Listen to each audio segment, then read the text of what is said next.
Welcome to Too Fond of Books. My name is Janelle and this is a reading roundup. This is a specialized reading roundup because I have 5 history books that I've read recently that I want to talk to you about, and so I thought I would do them all in one video. These are all advanced reader copies that I received for review, and I loved these books. And so let's just get right into it. I've got my cup of coffee here with the letter J for Janelle. And so yeah, I'm just gonna drink some coffee and we'll have a chat about history. There is a really good variety here in history, so I hope that you find something that that piques your interest. So to start with, I read A Dark History of Tea by Seren Charrington-Hollins, and I'm going to put the picture up here. This came out at the end of May. This was published by Pen and Sword, and this is exactly what the title says. It's a history of tea, kind of focusing on some of the darker instances around the history of tea, and it was really well written. I really loved this. I gave it 5 stars. The author is a food historian, which I think is a fascinating job and really informed the author's stance coming into this book. There were a lot of illustrations in this book, but I really appreciated them. I thought they were really well chosen and interesting, and they really added to my enjoyment of the read and my understanding of what the author was talking about. I found the book very readable, was really well researched. There was like really interesting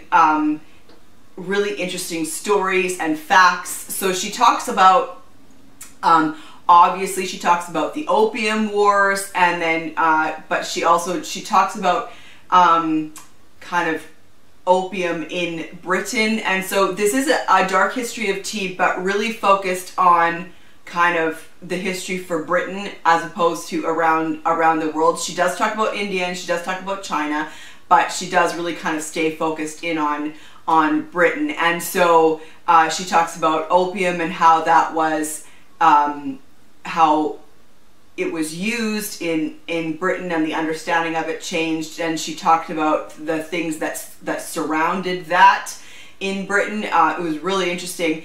She also had a section where she talked about how tea for a time was adulterated and the types of things that was added in with the tea leaves, and it was fascinating and horrifying. So I really, really enjoyed this book, A Dark History of Tea by Seren Charrington-Hollins. And then I've got my little notebook here to remind myself, I read Unsolved London Murders, the 1920s and 30s by Dr. Jonathan Oates. This was really interesting. This was a reissue. It was originally published in 2009, and it's coming out at the end of August, again by Pen and Sword. And this is basically just every unsolved murder that took place in London in the 1920s and the 1930s. And so it was really interesting. The author obviously researched, and what I really enjoyed actually about each of these unsolved murders was the amount of information that he had from, you know, police reports and witness statements and coroners' courts and newspaper articles. And so what I really appreciated was how much the author put in of the voice of the people concerned. So he had a lot of quotes from reports and statements, so the police officers, doctors, witnesses. So you really got a feel for how the crime was perceived at the time, and you really got a good sense of place and time because he chose to use so much of the actual words of those involved. I really did appreciate that. He also had a lot of references to Agatha Christie, which I really thought was very interesting. I love Agatha Christie, and she's my favorite writer. And what I found fascinating was that she wrote in the 1920s and 30s. Like, that was kind of her heyday, I would say, sort of. So it was really interesting to juxtaposition her fictional murders with actual murders that took place in the same time period. I thought that was interesting. Also, I learned that way more people actually wrote into the police than I realized. So it was good, but it wasn't great. I gave it 3.5 stars. I did enjoy it. So yeah, Unsolved London Murders, the 1920s and the 1930s. So we've gone from tea to true crime, and the next book that I read, and I'll put the picture up, Life in the Victorian Asylum by Mark Stephen. The World of 19th Century Mental Health Care. This one I was really interested in. I was, yeah, when I saw that this was a possibility to get an advanced copy to read, I was really, really interested. This is also a reissue. It was originally published in 2014. This is coming out at the end of July, also by Pen and Sword. All of these history books are published by Pen and Sword. This I also gave 5 stars to. I really, really liked this history book. This was written in 2 parts. This is one of the reasons actually why I liked it so much. It was written in 2 parts. Part 1, he wrote like a patient's handbook, and he wrote it in a Victorian tone and perspective. So it was like, you are about to enter this asylum as a patient. These are the things you need to know. And then part 2 is the patient's experience as seen through the 21st century perspective. So that was really, really interesting. He focuses in on one particular asylum, Molesford, but he also brings in some stuff from Broadmoor, because he had previously done a book, I think, about Broadmoor. So he kind of used both of those, but the primary focus was on one particular asylum that was running in the Victorian era. This was really well written, very readable. I really liked at the very end, he included some stories about actual patients. So he does sprinkle stories in throughout the book, but at the very end, he just kind of has this list of a few of the patients, a few of their stories. And I appreciated that because it really highlighted the fact that although he was talking about Victorian asylums as an institution, he never forgot that they were full of real people. And so I really liked that. And then there was this quote that he said right near the end of the book. He says, "Those who suffer from mental illness are only people just like all of us. We treat them no differently to anyone else. We respect them, we value them, and we join with them. We spent the past together, and we go forward together." So I really, really enjoyed this book. I would highly recommend it. It was really interesting. And then I read Britain in the 1920s by Fiona McDonald. I'll put the picture up. This is also by Pen and Sword, also coming out at the very end of July.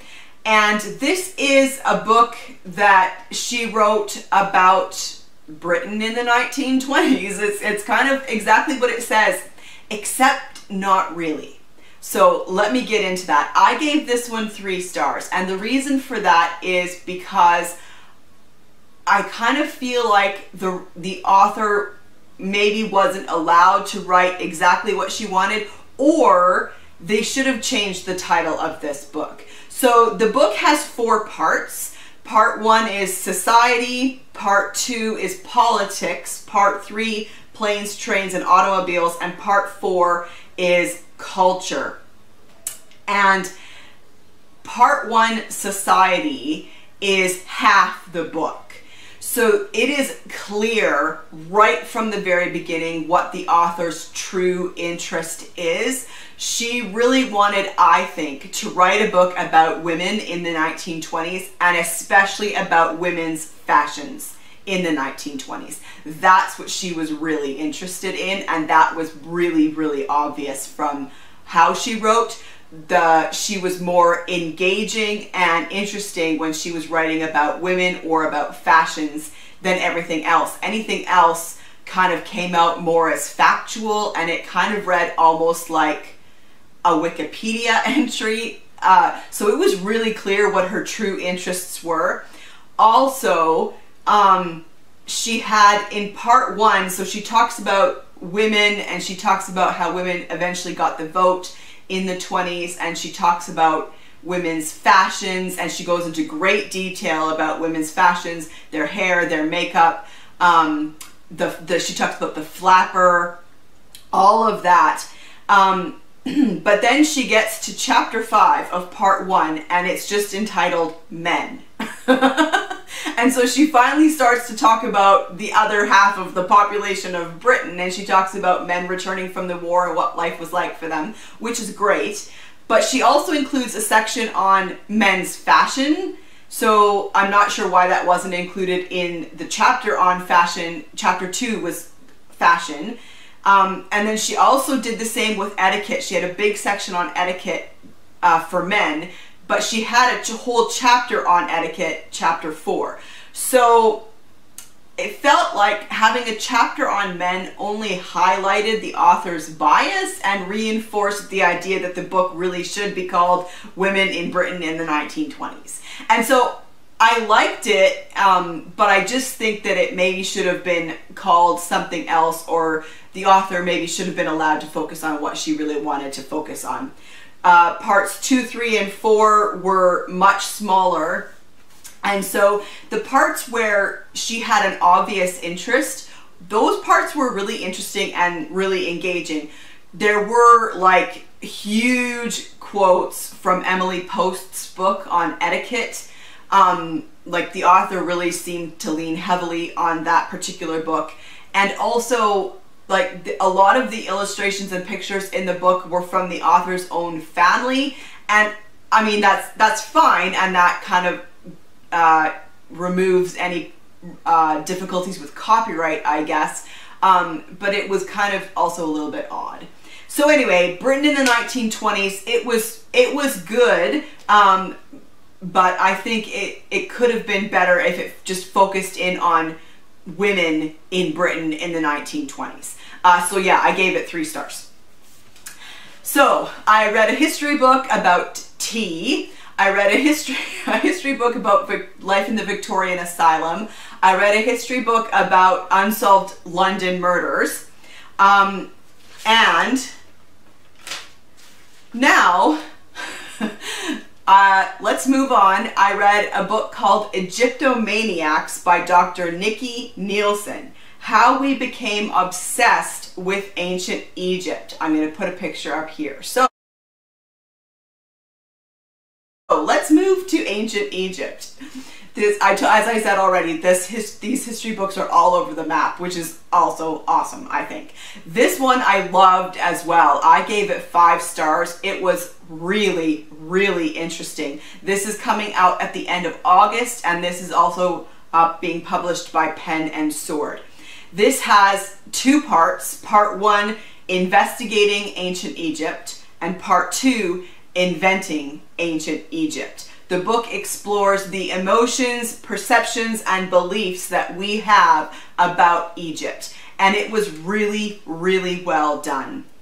The author is an Egyptologist and therefore knows what they're talking about. This book was well written and very readable. I found it fascinating. It was well argued, and there was a great conclusion. So if you have any interest at all in ancient Egypt, or the history of kind of why we in the Western world are so interested in ancient Egypt, this is the book for you. It was really, really interesting.